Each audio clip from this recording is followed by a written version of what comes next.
Did Tony ruin Bobby's innocence on purpose? Welcome back to Fog Entertainment. It's time for a Soprano theory, and we're looking at episode 13 of season 6, Soprano home movies. Bobby batters Tony into oblivion. I've already made a video on the channel, so make sure you go check it out. But then Tony, for the sake of 35,000 American dollars, orders Big Bobby Bacala, whose father was known as the Terminator, by the way, to kill his first man, to take his first life.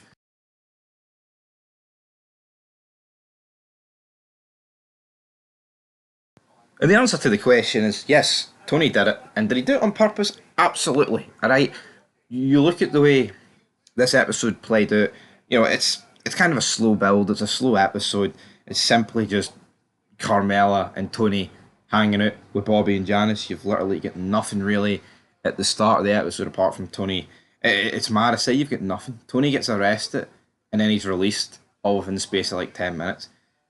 That's a pretty big plot point, isn't it? Like Tony Soprano, like the main character, gets arrested for a gun charge, and they don't bother their arse to maybe elaborate on it a wee bit more, drag it out per se.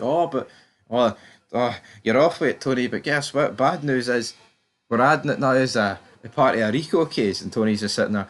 But they're sitting out in the lake, him and Bobby, of course, discussing everything. Bobby's like, you probably don't even hear it when it happens.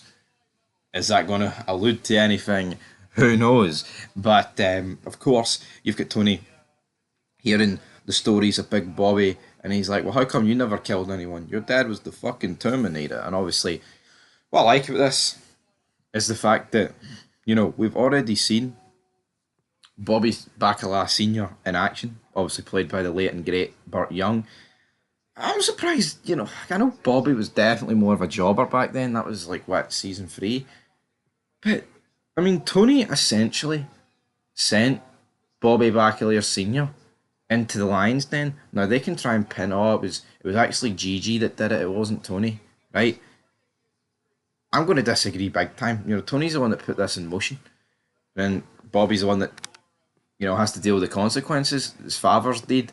And now he's trying to turn Bobby into the Terminator. I don't think Bobby Bacala is going to make a very good Terminator, though, to be brutally honest. And another question may be, well, why did Tony do this? Why did Tony make Bobby kill someone when you clearly can see that Bobby doesn't like doing it? Well, I think it boils down to the simple case of the fight. But I do strongly believe that if Tony defeated Bobby, he probably never gets him to kill this French Canadian. Now, on the flip side of that, if they're trying to get this deal done and this guy needs to go and it's only Bobby and Tony up there, I don't think Tony's going to want the blood on his hands. Does not want another murder unless he doesn't want to kill. He's the boss for a reason, right? He shouldn't be the hired gun here. He doesn't need to go and do it at the end of the day, and that's the problem that Bobby might have had. But I think it's simply just down to the fight that these two had, and Tony just wanted to get one back over on him because he knew he couldn't really. Well, I mean, I guess Tony could have battered him per se. I don't think many people would have done much about it, but at the same time, Tony being a dick, it's an assertion of power to try and get one up on Bobby, ruin a part of him because it's ruined the part of Tony, that fight, and that's exactly what he does because he's a bitter bastard. And the episode ends obviously with Bobby holding up his daughter, but he's a changed man. He's on the warpath. He's dropping people left, right, and centre. Till next time, peace.